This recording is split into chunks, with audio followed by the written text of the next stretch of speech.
에베소서 1장 7절 말씀을 한 절 보겠습니다. 신약성경 310쪽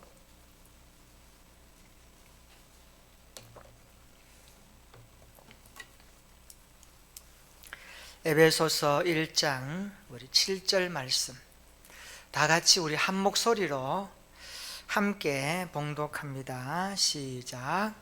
우리는 그리스도 안에서 그의 은혜의 풍성함을 따라 그의 피로 말미암아 속량 곧 죄사함을 받았느니라.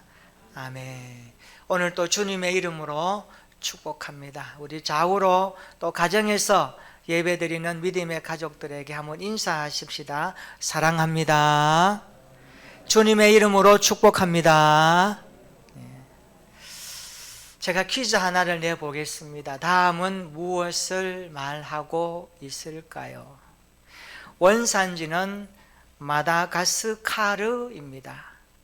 마다가스카르가 원산지고요.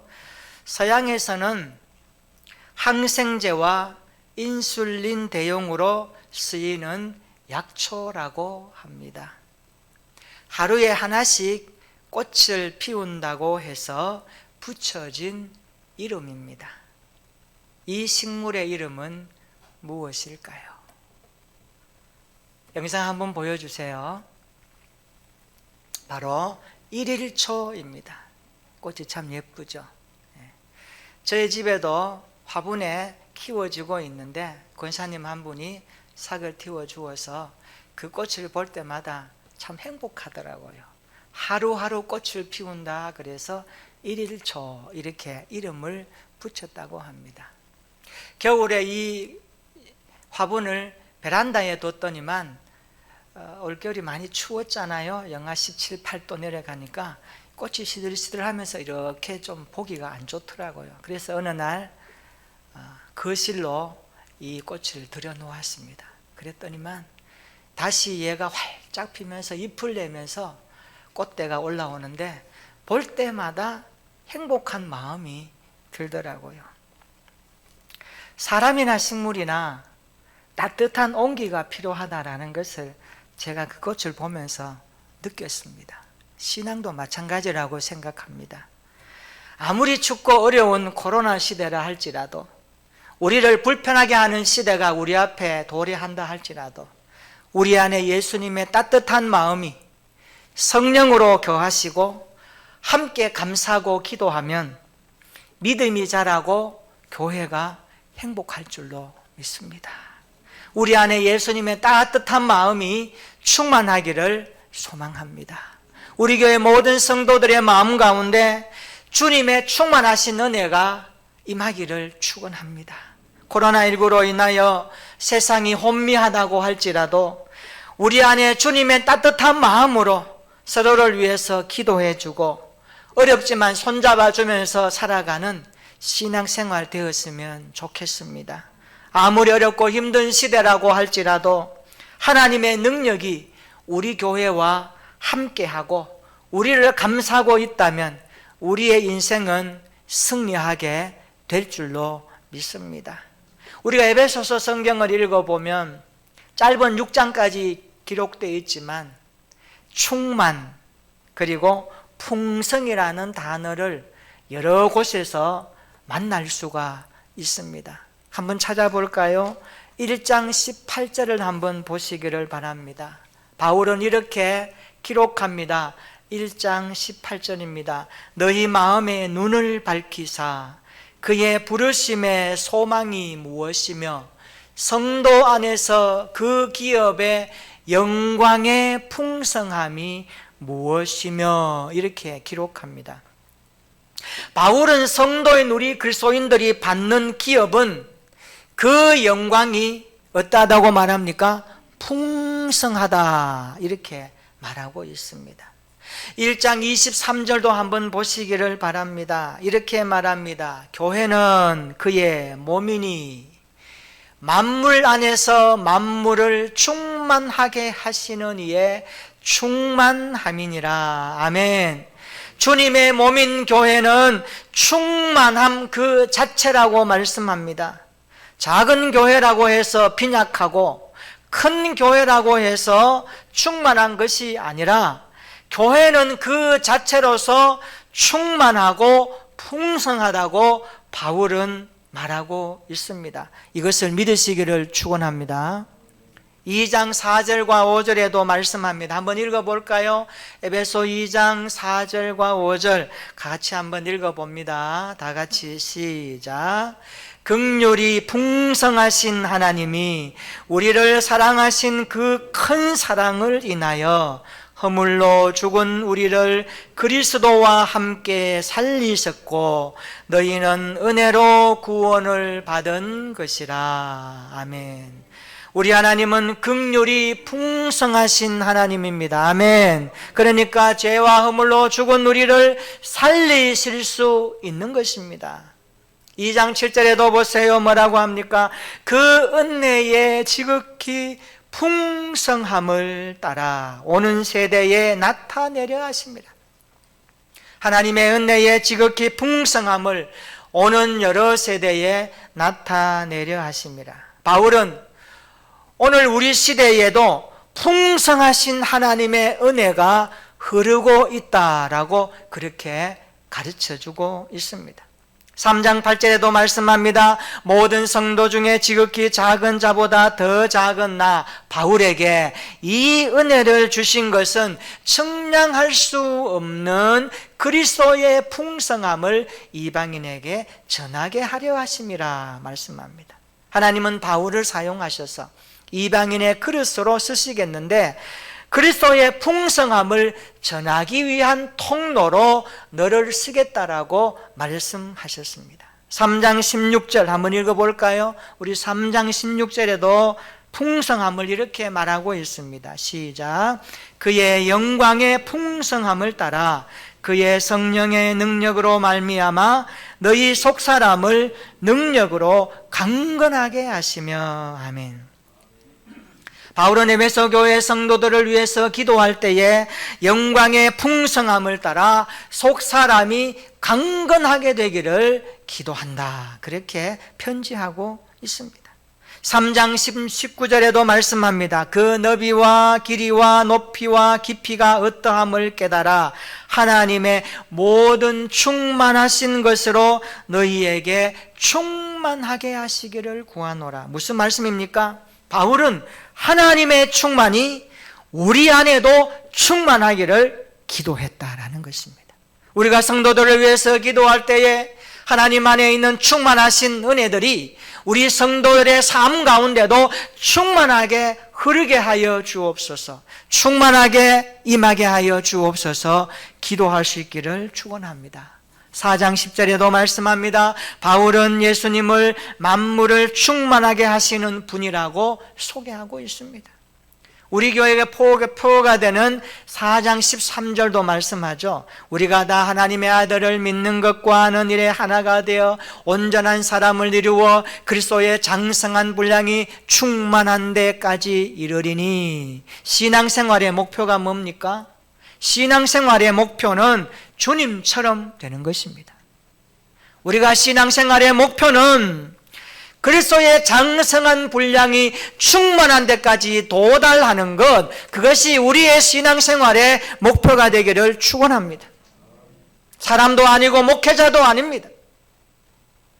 우리의 신앙생활의 모델은, 우리의 신앙생활의 목표는 장성한 분량이 충만한 데까지 이르는 신앙생활인데 그 목표점이 예수 그리스도가 되어야 한다. 그래서 우리 교회 표어가 온전한 제자가 되는 것이 신앙의 목표로 정하고 있습니다. 5장 18절에도 말씀하죠. 술 취하지 말라. 이는 방탕한 것이니 오직 성령으로 충만함을 받으라. 바울은 에베소 교회 전체에 있어서 하나님의 풍성하심과 충만하신 은혜를 노래하고 있습니다. 바울은 지금 어디에 있습니까? 그는 지금 옥중에 있습니다. 옥중에서 이 편지를 쓰는 가운데 그가 누리는 삶의 현장은 어떻습니까? 충만할 수 없습니다. 풍성할 수 없습니다. 그럼에도 불구하고 환경을 초월하여 계시고 시간을 초월하여 계시고 어떤 상황 속에서도 매이지 아니하시는 하나님의 충만하신 은혜가 바울의 마음 가운데 가득했다라고 그는 노래하면서 이 편지를 받는 에베소 교회 성도들에게, 이 지상교회 오늘 성도들에게, 저와 여러분들에게 하나님의 충만하신 은혜와 풍성하심이 너희 가운데도 있기를 원하고 있습니다. 오늘 이 바울의 마음이 한 구절 한 구절 기록된 성경을 통하여 하나님이 주신 마음으로 받고 우리 안에도 하나님의 충만하신 은혜가 거하고 우리 교회와 성도들에게도 흘러넘치게 되기를 주님의 이름으로 축원합니다. 하나님은 예수 믿는 우리 인생이 메마른 땅이 아니라 풍요로운 물된 동산같이 될 것을 이미 약속한 곳이 성경에 많이 있습니다. 이사야 58장 11절에 보면 이사야 선지자는 그 시대의 백성들에게 하나님의 약속을 이렇게 선언하고 있습니다. 여호와가 너를 항상 인도하여 메마른 곳에서도 내 영혼을 만족하게 하며 내 뼈를 견고하게 하리니. 따라서 합시다. 너는 물된 동산 같겠고 물이 끊어지지 아니하는 샘 같을 것이라. 우리 교회 모든 성도들이 이 말씀처럼 물된 동산 같은 인생이 되기를 축원합니다. 우리 교회 자녀들의 삶이 물된 동산같이 되기를 축복합니다. 믿음으로 살아가는 그릇에 물된 동산같이 흐르는 하나님의 은혜가 충만하게 오늘 우리의 삶의 구석구석에 흘러 적시게 되기를 예수님의 이름으로 축원합니다. 코로나19가 어렵고 힘들어도 주눅 들지 맙시다. 마음을 조아려 하나님 앞에 더 기도하고 주님의 약속을 부여잡고 우리 안에 약속하신 주님의 은혜의 충만함에 기대를 걸고 하루하루 살아가는 믿음의 사람 되기를 주님의 이름으로 축원합니다. 맥스 루케이더 목사님이 쓴 짐을 버리고 길을 묻다라는 책이 있습니다. 그 책에 보면 재미있는 이야기 하나가 나옵니다. 친구 두 사람이 바다 낚시를 갔습니다. 얼마나 고기가 잘 잡히든지 낚싯대를 던지게만 하면 고기가 물어서 올라옵니다. 너무너무 신났죠.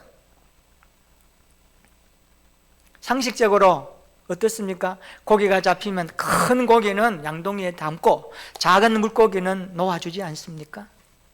그런데 두 명이 같이 간 친구 중에 옆에 있던 한 친구가 반대로 하고 있었습니다.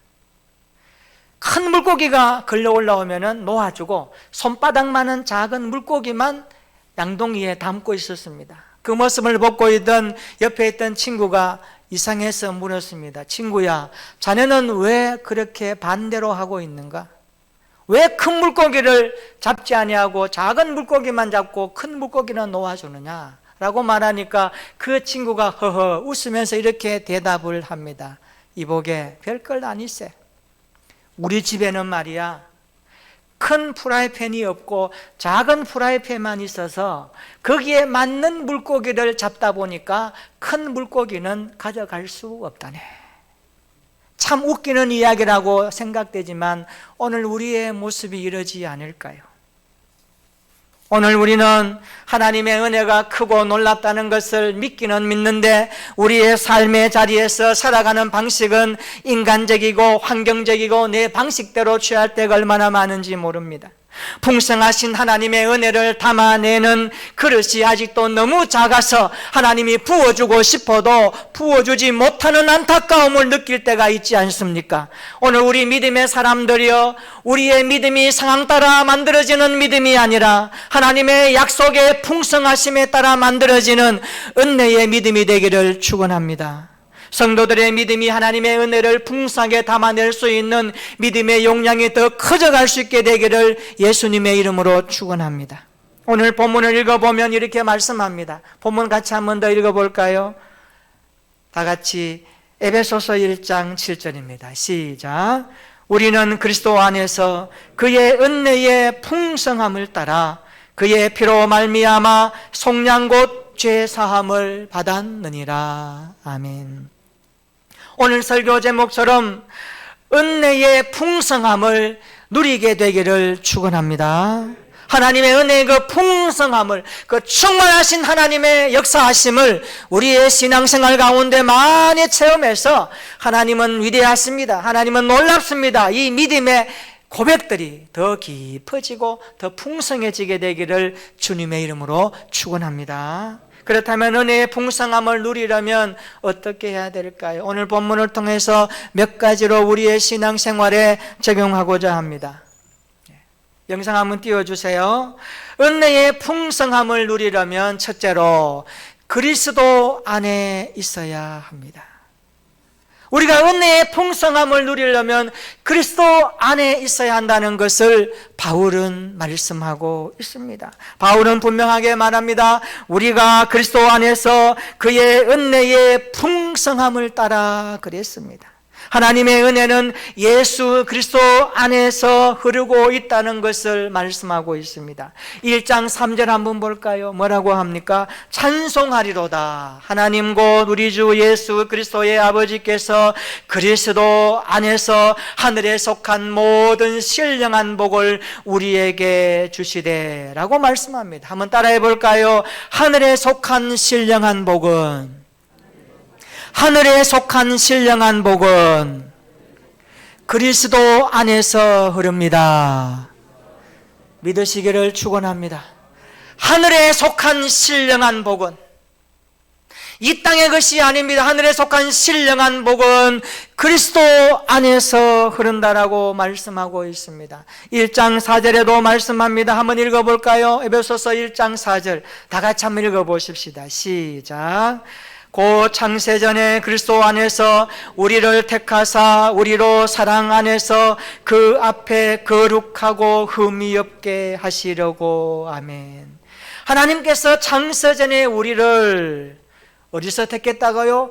그리스도 안에서 택했다라고 말씀하고 있습니다. 이것이 은혜 아닙니까?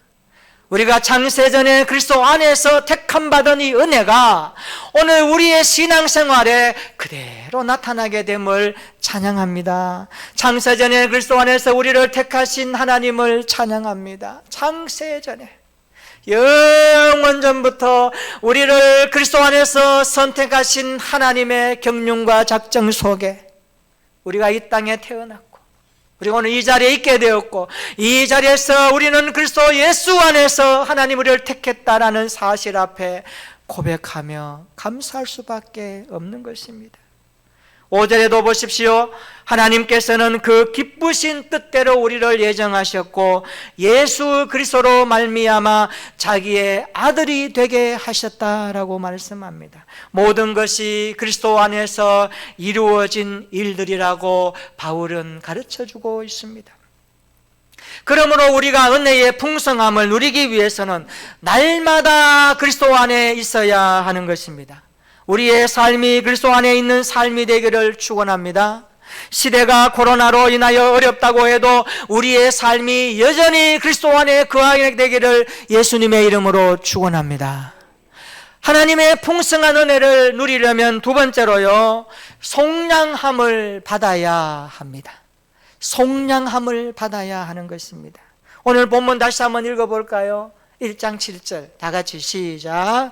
우리는 그리스도 안에서 그의 은혜의 풍성함을 따라 그의 피로 말미암아 속량 곧 죄사함을 받았느니라. 아멘. 구원이 뭘까요? 1장 7절에서 구원을 명확하게 정의합니다. 구원은 속량 곧 죄사함을 받는 것이 구원인 줄로 믿습니다. 누구든지 속량 곧 죄를 용서받지 못하면 하나님의 자녀가 될 수 없는 것입니다. 이것을 그래서 뭐라고 합니까? 한마디로 말하면 구원은 관계 회복이다. 구원은 관계 회복이다라고 말하는 겁니다. 하나님이 이 관계를 회복하기 위해서 누구를 보내주셨습니까? 예수 그리스도를 보내주셨습니다. 그분 오셔서 십자가에서 그의 피로 말미암아 우리를 속량하셨습니다. 그의 피로 말미암아 속량 곧 죄사함을 받았느니라. 우리는 십자가로 말미암아 속량 곧 죄사함을 받은 사람들입니다. 오늘 바울은 1장 7절에서 속량이라는 이 단어를 사용합니다. 이 단어는 원래 상업적인 용어였습니다. 상업적인 용어. 상업적인 용어라는 말은 뭘 말할까요? 거래에 사용하는 용어라는 단어입니다.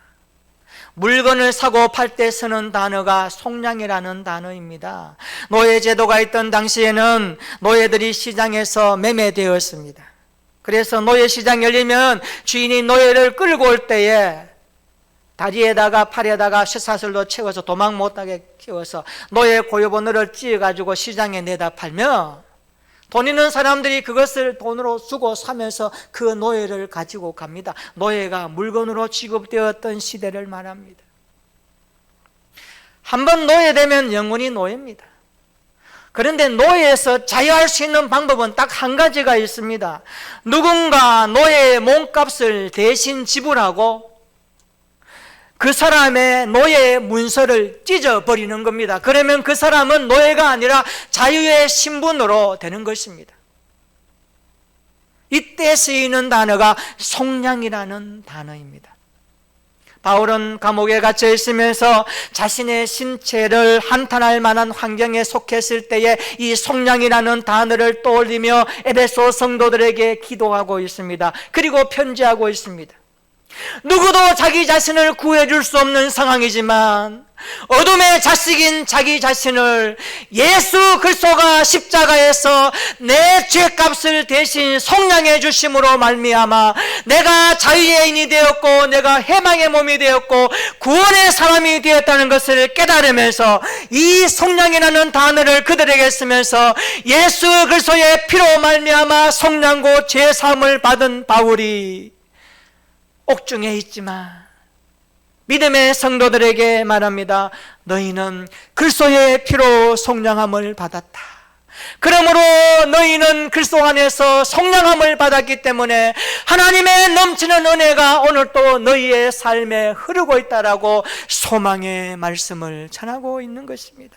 사랑하는 성도 여러분, 하나님의 이 놀라운 은혜가 속량함을 받은 백성들에게 흐르고 있다는 사실을 믿으시기를 축원합니다.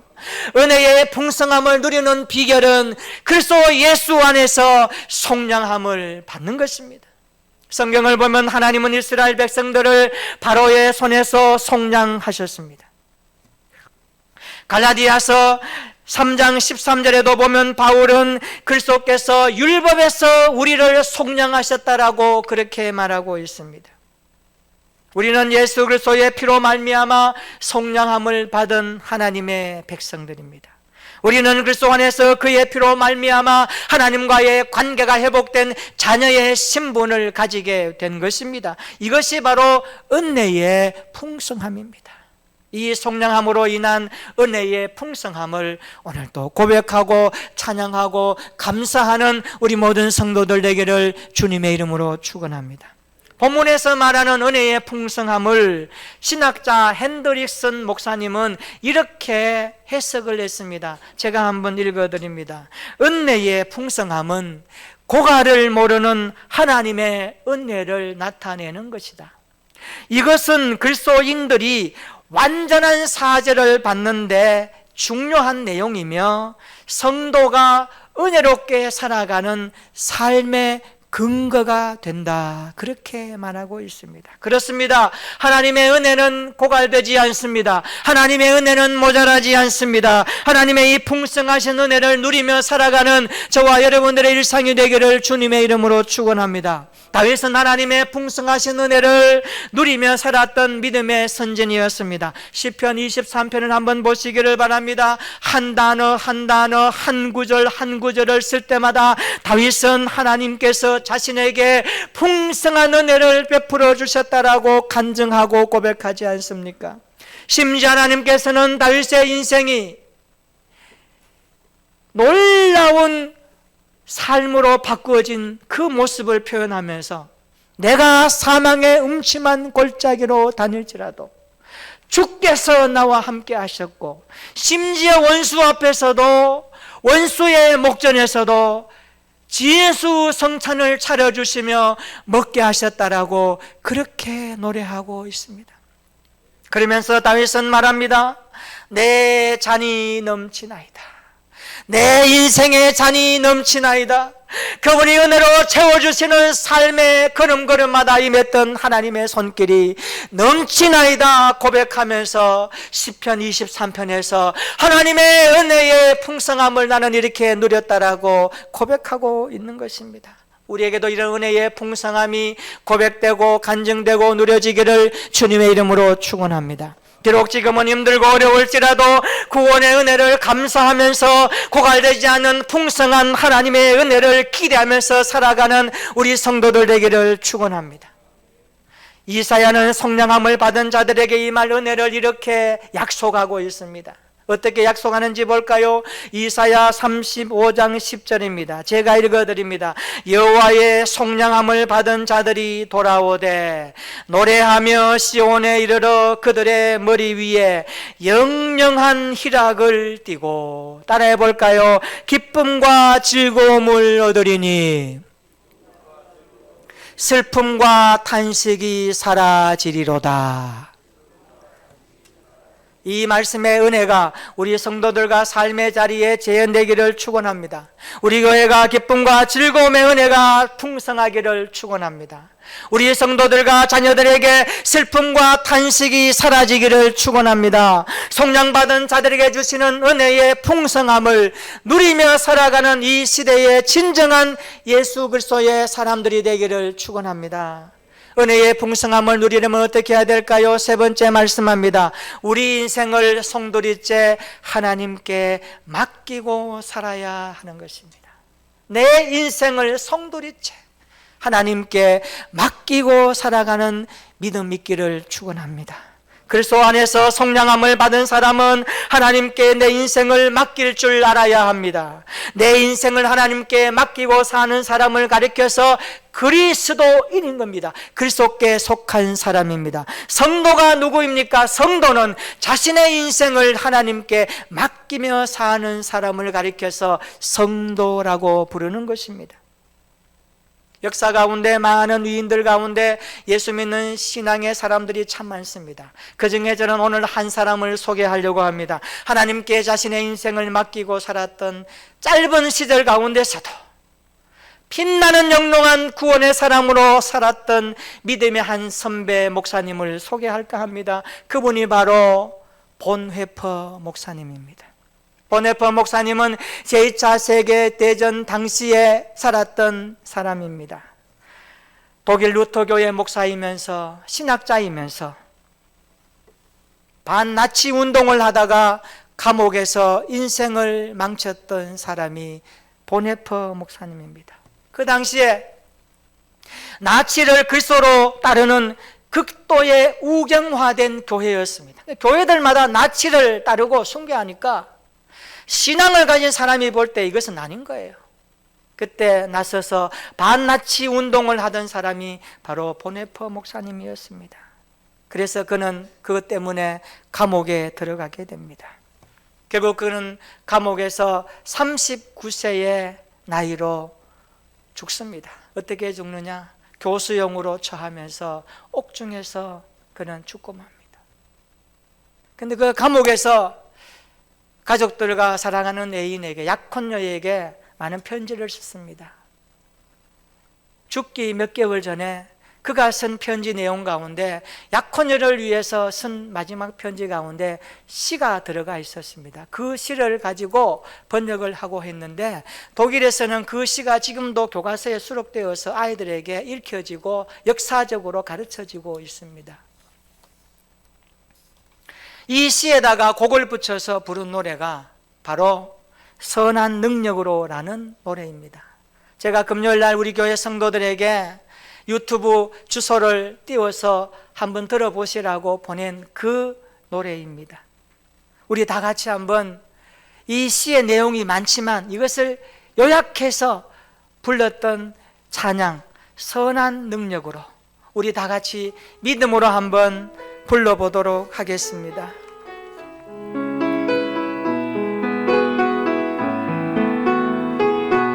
그 선한 힘에 고요히 감사하여, 그 선한 힘에 고요히 감사하여, 그 놀라운 평화를 누리며 그대들과 함께 걸어가는 그대들과 하늘을 여는 지나간 허물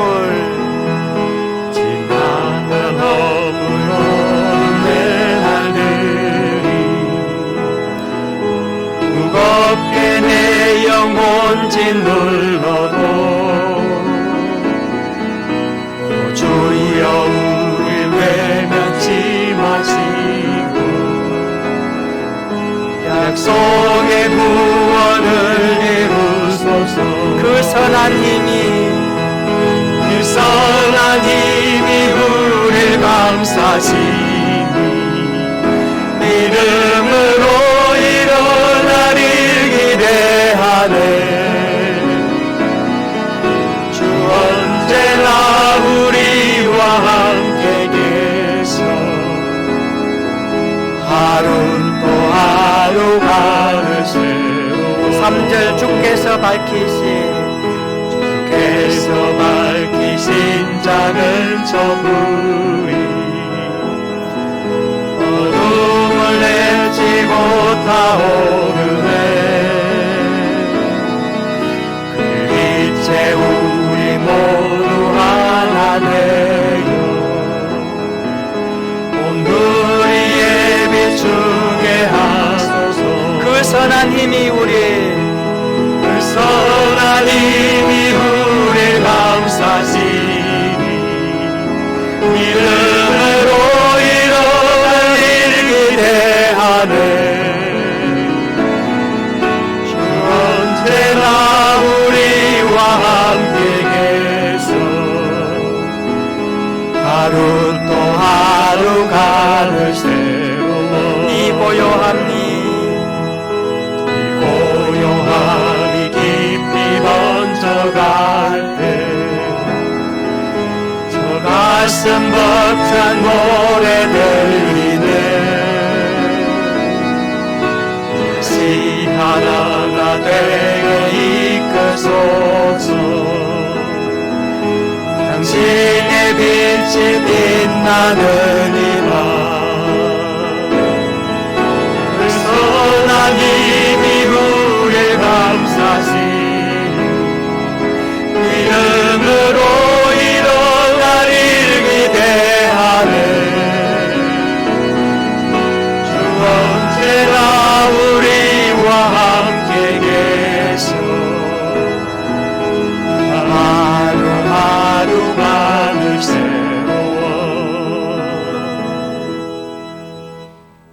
하나님의 선하신 능력이 우리의 삶에 함께함을 믿으시기를 축원합니다.